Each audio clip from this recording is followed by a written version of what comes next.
Bonjour à tous, c'est la période de rentrée et donc c'est une des périodes dans l'année où on prend des bonnes et des grandes résolutions en général.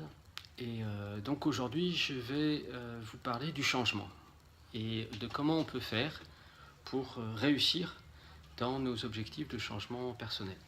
Parce que on veut tous changer, on veut régler nos problèmes financiers, on veut changer notre façon de nous comporter au travail, on veut être plus présent avec nos enfants, on veut travailler plus, on veut travailler moins, on a chacun de nos objectifs de changement, mais très souvent on se rend compte que, alors même qu'on est absolument persuadé de la nécessité de changer pour vivre mieux, dès lors qu'on a pris cette décision de changer, on est assez vite confronté au fait que on se heurte à des résistances, et des résistances qui viennent en fait de nous-mêmes.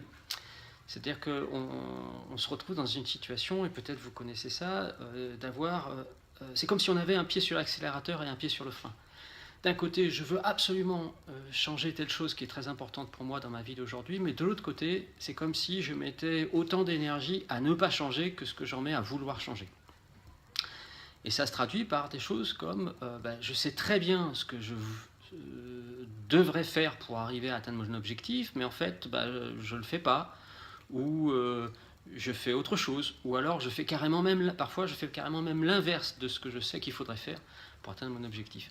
Et donc on ressort de là, quand on se retrouve dans cette situation, on ressort de là évidemment, on se sent complètement bloqué, on sort frustré, on commence très souvent à se juger en disant en fait, je suis trop feignant, ou j'ai pas assez de volonté, ou j'y arriverai jamais.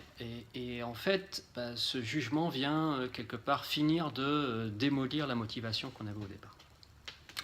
Alors, vous allez me dire, Pierre, t'es gentil, mais si c'est pour nous dire ça, ça on le sait, on est bloqué, voilà, on sait qu'on va s'inscrire dans une salle de sport, qu'on va y aller 3 fois, et puis qu'après on va renoncer.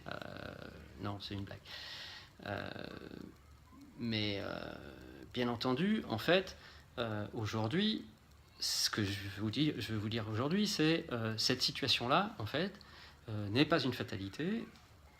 On peut justement, en prenant en compte ces résistances, en prenant en compte, en changeant notre façon d'aborder le changement, on peut réussir à progresser dans l'atteinte de nos objectifs. Je ne suis pas en train de vous vendre une façon de devenir riche en 3 jours, c'est pas ça mon sujet. Vous n'y croiriez pas et vous aurez parfaitement raison.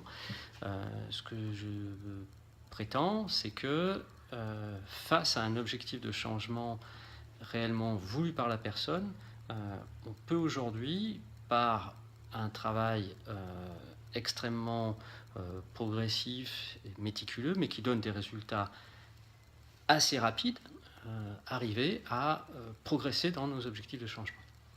Comment on va faire ça ? Je vous propose de regarder la vidéo prochaine. En attendant, n'hésitez pas à commenter, réagir. Rejoignez-moi sur ma page Facebook Wide Open Leaders, ou réagissez par mail et sur les forums. À très bientôt. Au revoir.